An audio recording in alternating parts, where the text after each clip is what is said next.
This is National Native News. I'm Jill Freitas. Invasive European green crabs have swelled in population across southern Southeast Alaska since they were first detected in the region 4 years ago. In response, Ketchikan's local tribe recently petitioned the state to open a green crab sport fishery to manage the invasive spread. The request was denied, citing a lack of evidence that the invasive species has contributed to environmental changes. KRBD's Hunter Morrison reports. The Ketchikan Indian community submitted the emergency petition to the state's Board of Fisheries in March, asking to reclassify European green crabs from a Class A to a Class B banned invasive species. This change would allow anybody to transport dead European green crabs for harvest or consumption.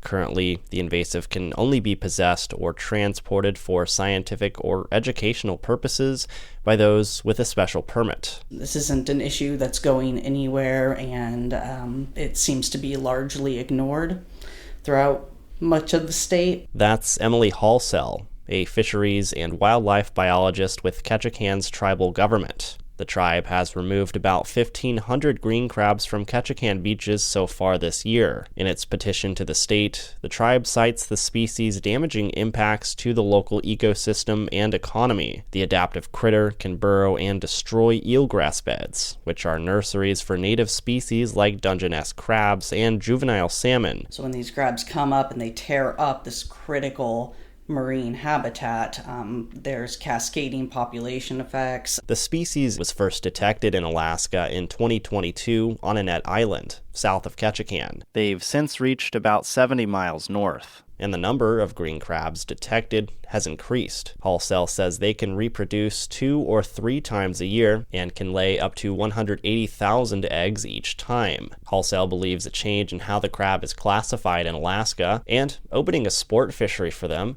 could help better manage their spread. Alaska's Fish and Game Commissioner Doug Vincent Lang, who denied the petition, says the state is determining how to best manage the invasive. A letter from his office states a lack of evidence that the invasive has contributed to changes in eelgrass habitat or caused changes in fishery populations. I'm not opposed to the concept. I just think it needs to be fleshed out a little bit more, and I think it needs to be, what does a fishery look like? What are the gear types that would be allowed, and what would happen with incidental harvest? Regulations for Southeast Alaska won't be discussed by the region's Board of Fisheries until they meet again in 2028. Halsell, with Ketchikan's tribe, believes green crab management efforts need to be addressed sooner than that. Reporting in Ketchikan, I'm Hunter Morrison. Public lands are especially important to tribal communities across Nevada, and a new report finds protecting those lands is also a top priority for the large majority of voters statewide. Suzanne Potter has the story. Researchers aggregated multiple polls and found that most voters oppose the sale of public land and the rollback of environmental protections. The center's executive director, Aaron Weiss, points to the Colorado College Conservation in the West poll, which found that 82% of Nevada voters opposed the Trump administration's funding cuts to agencies such as the U.S. Forest Service and the National Park Service.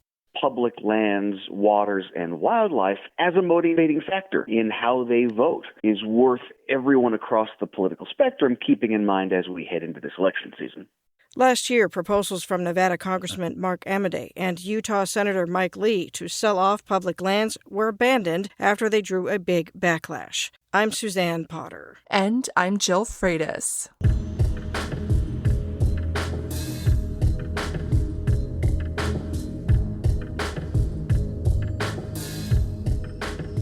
National Native News is produced by Koahnic Broadcast Corporation with funding by the Corporation for Public Broadcasting.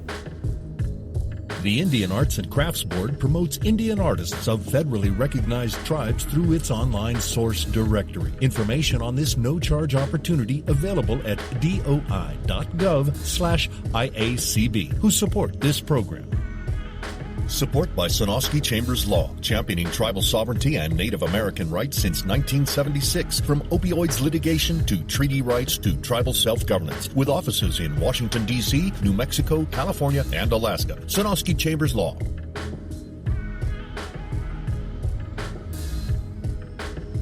Native Voice One, the Native American Radio Network.